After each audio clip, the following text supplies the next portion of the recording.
Hi everybody and welcome to 442 Weekend Wrap. Mark, we chatted last week about Liverpool and we both agreed that they wouldn't go the season undefeated.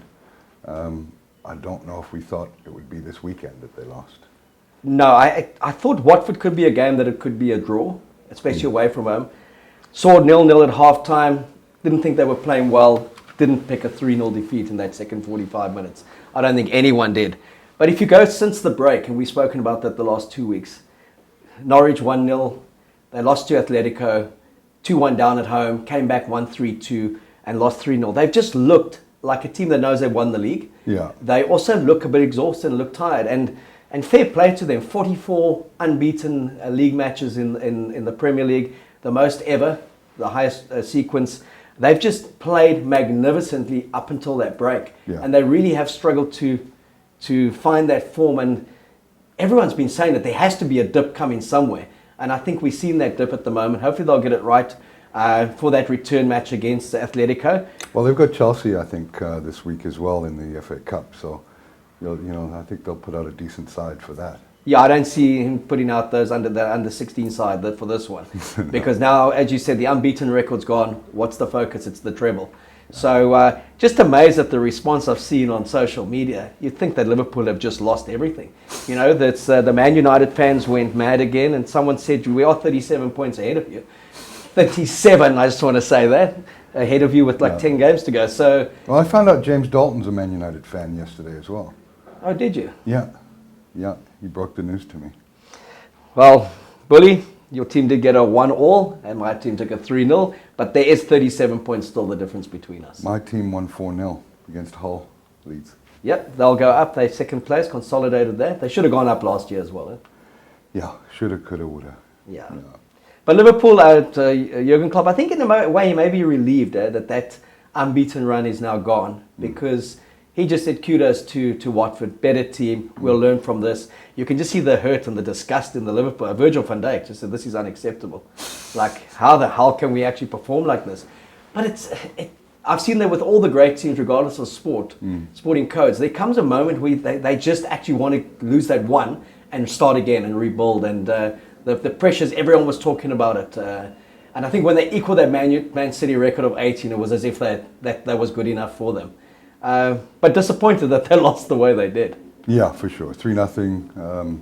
I didn't watch the game, but I read a bit on social media. It was a good one to miss, I must tell you. Yeah. And if you're a Barcelona fan, it was also a good one to miss. 0-0 at halftime, our Clasico, 2-0 to Real Madrid. They're back at the top of the table by 1 point. Messi becomes the most captain of Clasico, couldn't get on the scoreboard. So I fancied Barcelona. I didn't bet on it, but I fancied that. I think the odds were almost 5-2 on a Barcelona win. I thought that was good value, but because Messi's the sort of guy that can create that moment of magic from anywhere on the field. But they got hammered. Yeah, they got hammered and really outplayed in that second half, and still a great team, but certainly not anywhere near the team of the Pep and the Messi Pep team of 5-6 years ago. Yeah, and it shows that Suarez he didn't play in yesterday's game. No, he's been injured, and give Zidane, like he came back to Real Madrid and he really has made a difference in the last season again. Yeah, especially with the departure of Ronaldo. I thought they would struggle a bit this year, but top of the table, looking good. Yep, and again, nothing to couldn't really bitch and moan about anything unless you were the Everton boss. What did you think of that? I don't know. It's like I thought they got a raw deal. I thought that should have been a penalty. I actually do know. I think it should have been a penalty. I'm talking about the goal. The goal. I mean, the goal should have been. Yeah, the goal should have been awarded right at the end. Because there was no way the goalie was saving it. He was going the opposite way. I thought they were robbed, and you could see Ancelotti's disgust at the end of the game when he got red carded half. Although, in fairness, after they got gifted that 15-second hold that David De Gea had when he gave them the opening goal, I don't know what he was thinking.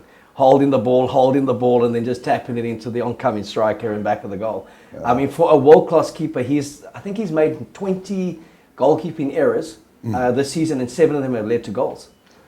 Maybe he's on the take. You know, if there was any other sport, people would be asking some serious questions. Eh? But a fair result, I think, the 1-1, given how they got that first goal. But certainly Everton, a side that has been on the improve as well. Yeah, for sure. Certainly under Ancelotti, they've improved. Though I think the romantic would have loved to have seen Ferguson stay on and take that team. Yeah. The Duncan Ferguson, that is, not the Alex Ferguson. Exactly. So yeah, it's and it also sets. It's always good for me if Everton are strong in terms of the Merseyside area and Tranmere. Let's not forget there. So yeah, but still, to those knockers of Liverpool, enjoy your Saturday, enjoy the result, and in a couple of weeks we'll enjoy lifting that title, first time in 30 years, and who knows. If Man City are dock points, they're kicked out of Europe, a title's taken away, Steven Gerrard may say we claimed the first one 5 years ago. Yeah, because Liverpool will take that one as well. Of course. Well, thanks for coming in, Mark. And always a pleasure. Cheers.